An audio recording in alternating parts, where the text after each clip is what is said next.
Today's topic is nursing care plan for ulcerative colitis। तो nursing care plan ulcerative colitis का बनाने के लिए सबसे पहले लिखते हैं आइडेंटिफिकेशन डाटा। तो आइडेंटिफिकेशन डाटा में सबसे पहले पेशेंट का नेम, फिर उसकी एज, फिर उसका जेंडर, फिर father's name, address, ward, date of birth, religion, diagnosis आदि लिखते हैं। तो अल्सरेटिव कोलाइटिस का डायग्नोसिस होगा अल्सरेटिव कोलाइटिस। फिर इसकी पेशेंट की चीफ कंप्लेंट, तो चीफ कंप्लेंट में आएगा patient was admitted to SMS hospital because of abdominal pain. After that he was shifted to male gastrology ward to further treatment. अब patient की personal history लिखते हैं। तो पर्सनल हिस्ट्री में abdominal pen, bloody diarrhoea, nausea and vomiting, anaemia, weight loss. Ulcerative colitis में next उसके nursing objective लिखते हैं। किसी भी नर्सिंग केयर प्लान बनाते हैं तो सबसे पहले नर्सिंग ऑब्जेक्टिव सेट किए जाते हैं। तो अल्सरेटिव कोलाइटिस के लिए नर्सिंग ऑब्जेक्टिव होंगे provide comfort to the patient, to reduce abdominal pain, to treat anaemia, to maintain a nutritional level of patient, to treat diarrhoea. अब आते हैं मेन नर्सिंग केयर प्लान पे। तो किसी भी डिजीज़ का नर्सिंग केयर प्लान बनाते हैं तो 5 पॉइंट्स लिखते हैं। Assessment, nursing diagnosis, planning, nursing intervention और एवोल्यूशन। तो सबसे पहले देते हैं असेसमेंट। असेसमेंट में सबसे पहले लिखेंगे सब्जेक्टिव डाटा। सब्जेक्टिव डाटा वो होता है जो पेशेंट हमें स्वयं बताता है। तो पहला होगा patient told about abdominal pain and cramps.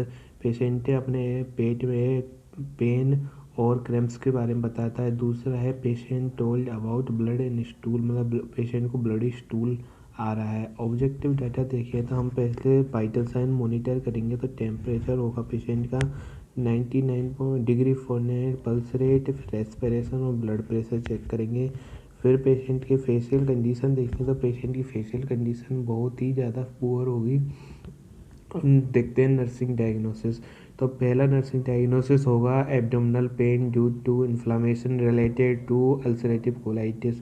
तो एब्डोमिनल पेन होगा तो उसके लिए नर्सिंग प्लानिंग करेंगे to provide comfort to the patient within 2 hours of nursing intervention. Nursing intervention के 2 घंटे के अंदर पेशेंट के दर्द में उसे राहत दिलानी है।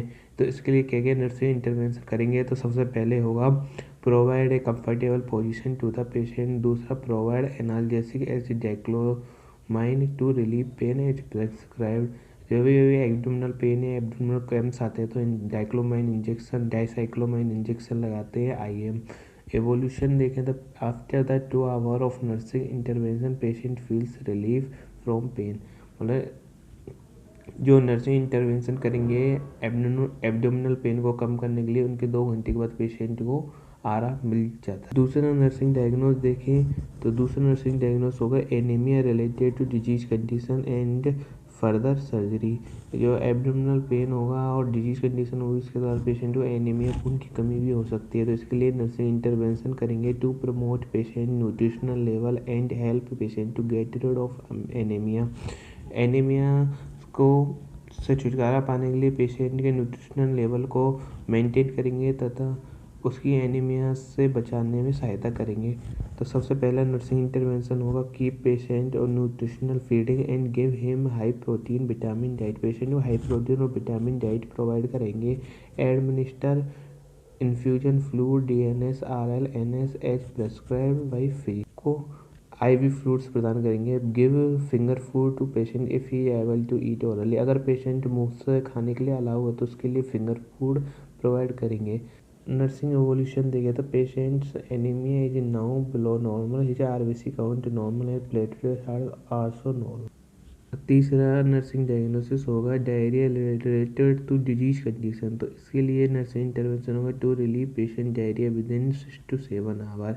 इसके लिए क्या नर्सिंग इंटरवेंशन करेंगे administer anti diarrhoeal drug to the patient as prescribed, provide colostomy care and perineal anal care to the patient, provide psychological support to the patient. Now patient can feelings better and complain to before condition।